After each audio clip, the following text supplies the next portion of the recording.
Greetings, fellow citizens. As countries around the world either abandon or reduce the restrictions surrounding COVID, the Chinese government continues its zero-tolerance policy. That totalitarian state is waging war against a flu variant virus, one it can never actually win.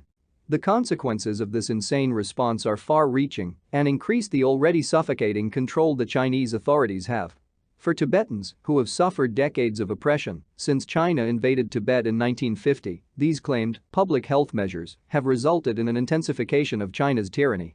In September this year, China dispatched its bio-suited thugs into towns and cities across Tibet. Their mission was to round up, detain, disinfect and monitor Tibetans. In a style which the Gestapo would have recognized. People were forced into their homes, ordered to be silent, denied fresh food, provided with substandard rations, and left in a state of misery.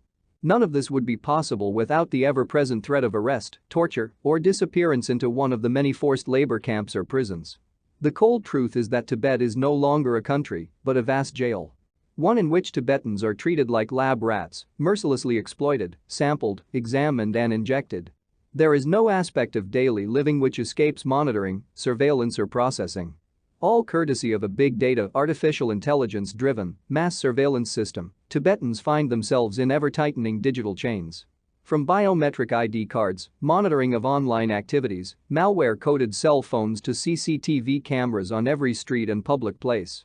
Yet, this terrorism against Tibet is not enough for the Chinese authorities.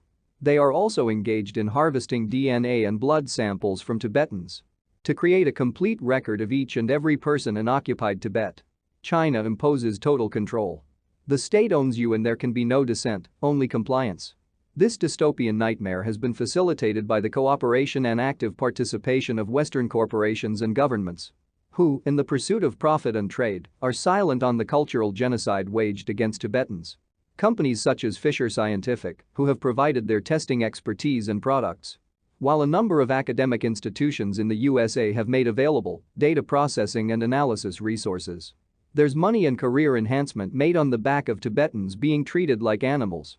Unlike the investment banks, corrupted politicians, and compliant media, Anonymous will speak out against this 21st century genocide. For that is what it is. Not the physical destruction of a people, but the engineered eradication of Tibet's cultural and national identity. Realized through 24/7 indoctrination, the brainwashing of Tibetan children, taught only in Chinese.